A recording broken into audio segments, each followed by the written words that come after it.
Hello, I'm Martha Cook. I'd like to do a little glaze lecture with you this afternoon. I'm doing this for the students at Callanwolde Fine Arts Center in Atlanta. I'm going to give you a simple overview.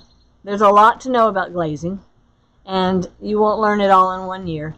But the more you practice and the more you do it, the better you'll get at it and the more you'll understand. I would say if you ask 10 different potters how to do this, you'll get 10 different varieties or 10 different answers. So know that this is just my way of describing it, and I'm going to keep it simple.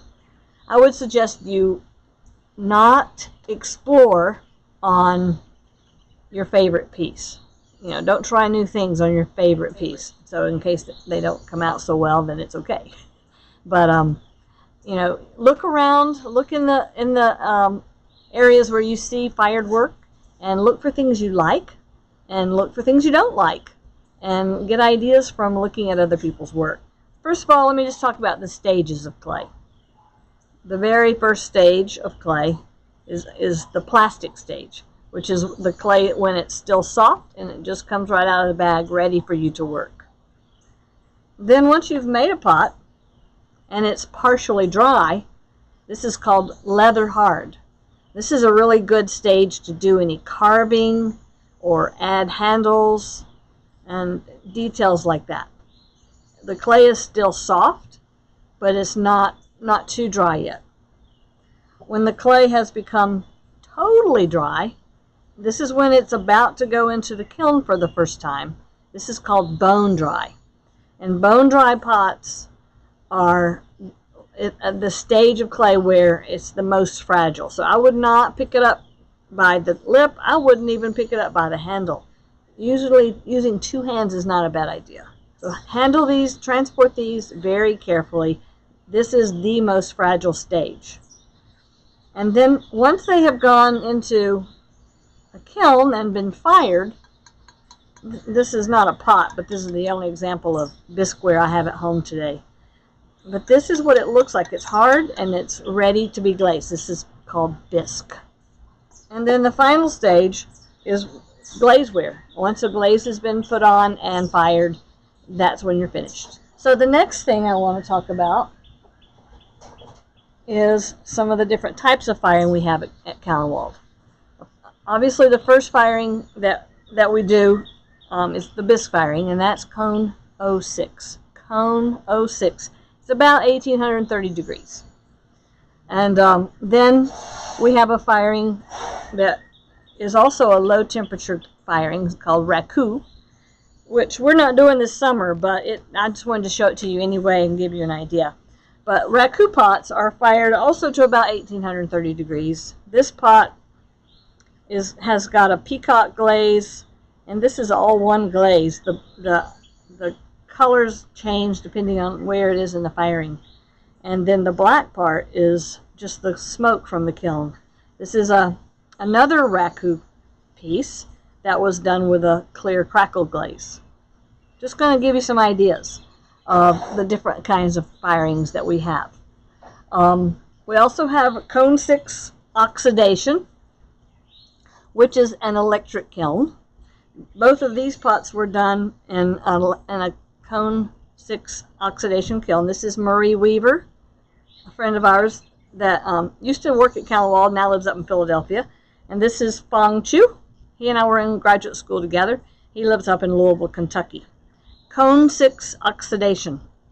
All right, then we have a kiln that's called a salt kiln. This is a mug by my friend Robert George, and this firing is usually around cone 6, cone 7, around 2230 degrees. And Robert put glaze on the inside, poured it out, and dipped it up around here. On the outside, he has texture and probably some blue engobe or black engobe in the little textured areas. This is an old bowl of mine, but I wanted to show you. I really think that the salt kiln shows on the outside of this bowl really well. And there's no glaze on the outside. It's just what the salt does. It covers you put salt into the firing when it's almost done, and the salt vaporizes and goes over everything in the kiln and gives it a really nice natural sort of coating. This is the inside. It's got some slips in it to make it have some different variety of surface. Then we have what's called a soda kiln. This is a mug by John Roberts, and this is an old vase of mine that I've had for many years and still like it. But also there's no glaze here. It's very similar to the salt, except for usually it's a little softer. The salt kiln has more of an orange peel surface, sometimes a little bit more texture. The soda kiln's a little more quiet, and both of the salt and the soda kilns are there's some variety. One side may be totally different than the other side. Like the one side of John's cup looks like this, and the other side looks like that. And then we have the last kiln that we have at Callanwolde is a cone 10 reduction. It's a gas kiln.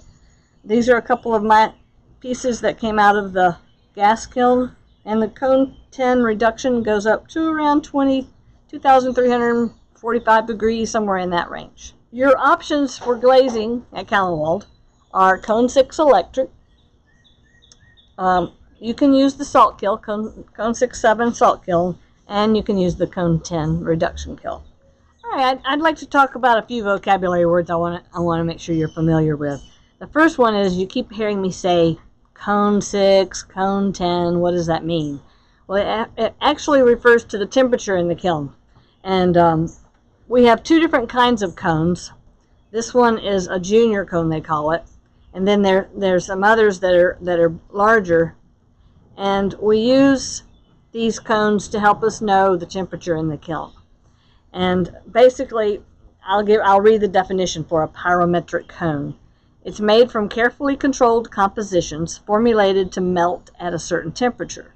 These cones are numbered, with higher numbers indicating higher melting points. In this system, a 0 before a number may be thought as a minus, indicating progressively lower temperatures. Like 018, for example, is one of the coolest cones that I've used, and that would be like for a gold luster. Whereas 06 is further along and hotter, okay? The 018 is only around 1,300 degrees, whereas 06 is around 1,830 degrees. And then cone 6 is around 2,230 degrees, and cone 10 is like 2380, 2345, or somewhere in that mid-range of the 2300s. So we have these cones placed in the cone 10 reduction kiln to tell us how the temperature is moving along in the kiln. We have one in the bottom, we have one in the top. And we use these little small cones in the electric kilns, and we put them in a kiln setter, and when the kiln reaches temperature, it'll shut the kiln off. That's a simple version, but that at least tells you a little bit about what the cones are all about. Why we call it cone 6, cone 10, that sort of thing. Okay, what is a glaze? A glaze is a mixture of finely ground minerals, primarily silica, which when heated to the appropriate temperature creates a glassy, protective, and/or decorative coating on the surface of a piece. We talked about greenware. No, we didn't. We didn't talk about greenware. We talked about leather hard and bone dry. Greenware refers to any clay that's not fired. So until it's been fired, it's called greenware. Bone dry is, again, the most fragile. Handle it with care, and usually I would not recommend you glaze bone dry clay. It's way too fragile. It can be done, but what I would highly recommend is that you bisque it first and then glaze it. So bisque, B-I-S-Q-U-E, is unglazed pots that have been fired once, and now they're ready to glaze. Oxidation, you've heard me talk about oxidation and reduction. Oxidation, it refers to electric kilns, and a reduction kiln is a firing that uses some sort of a fuel burning like gas or wood, something like that. I've mentioned raku, even though we're not doing raku this summer. It is a low temperature, fast firing process. And the pots are put into a kiln, and as soon as the glazes melt, you actually take the pots out and put them into some sort of a combustible material, and then either cover them with sawdust or another bucket, and it creates a smoky atmosphere, which then later on cools off quickly and changes the colors of the glazes. It's a very immediate firing process. Wadding is another. These kind of just random terms I wanted to throw out to you. But wadding is the thing I mentioned a while ago. I think I mentioned this, where when you put a pot in a salt kiln, and you can use the salt kiln. So I wanted to make sure you understand about wadding. There's a little bag of clay on the table that talks about that says wadding on the side of it, and those actually, the wadding is a material that's made of it's a refractory material made with alumina in it, and it keeps the clay, or it keeps the pot from sticking to the kiln in a kiln like a salt kiln or a soda kiln or a wood kiln, where there are things in the atmosphere that could cause your pot to stick to the kiln shelf. When you put your pots in an electric kiln or a reduction kiln, you don't have any glaze on the bottom, and so it won't stick. But in an atmospheric kiln like a salt kiln or a soda kiln, the glaze material is actually migrating throughout the kiln, and can, even though you might not have glaze on the bottom of your pot, can make it stick to the kiln shelf. So I've made 3 little balls of this is wadding material, not clay. You cannot use regular clay for this, because that will make it stick to your pot.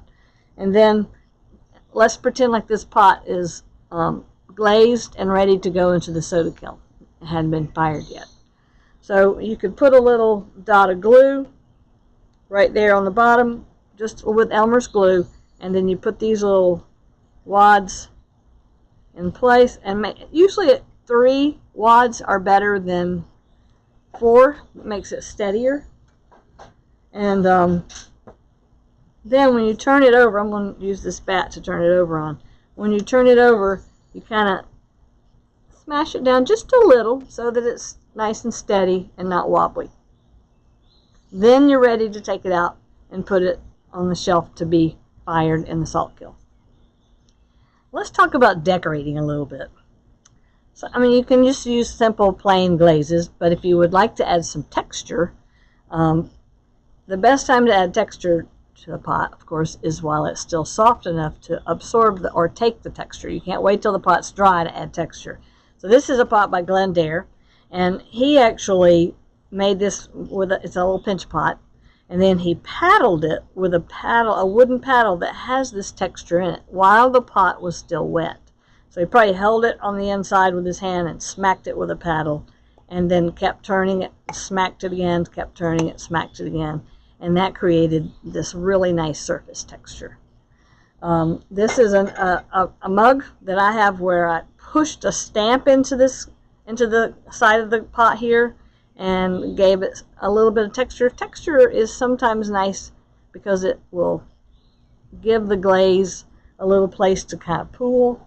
This is a little piece by Laurie Steele, and you can see on the back side here especially, it's real obvious that this is all one color of glaze, but where the glaze kind of pooled into the recessed areas of the texture, it makes the glaze look more interesting because it's not just all one color, even though it's one glaze. So texture can be added to clay with stamps. You can push like a seashell into the clay. You can use some sort of stamp that you've made out of clay and bisque fired it and just push it into your clay. You can use anything that you want, sticks, pieces of wood. So texture is a fun thing to add to the clay. Another thing you can add to that you need to add to wet clay is the slip. On this pot, this this bowl was glazed completely with one glaze, blue celadon. And it sort of looks more green on the inside. It looks a little more blue on this area where it's got some slip underneath it. So when I made this pot, actually when it was still wet, I put the white slip on and let it dry along with the pot. If you put slip on to a leather hard or bone dry pot, it will sometimes crack off because of the shrinkage. Here's another pot that has some slip. I painted it all over the side of this cup, and then I took a rib and kind of pulled it up through the slip to give it a little nice added texture and surface for the glaze to kind of play around on. There's a technique called sgraffito. This is not the best example, but it's the only example I have here at home. What I did on this piece was I painted a black engobe, and I'll show you an engobe or an underglaze later on. But I painted it black while the pot was still leather hard. And then before it dried, I took a little tool and carved out these little tick marks that you see. And that exposes or allows the color of the clay to show through. So black was put on wet clay or leather hard clay. And then I take a tool and kind of carve through. And that makes the texture show up nicely because it's contrasting with the color of the engobe or the slip. Another thing you can do, and this possibly, it could be done on leather hard or bisque probably, but this is Marie Weaver's cup again, and I'm not sure exactly when she did the underglaze painting, but you can do some real detailed designs. And she uses a paintbrush or a little squirt bottle to actually put designs on your pot. Now this is probably got some different color engobes, and then she used a clear glaze to cover it up.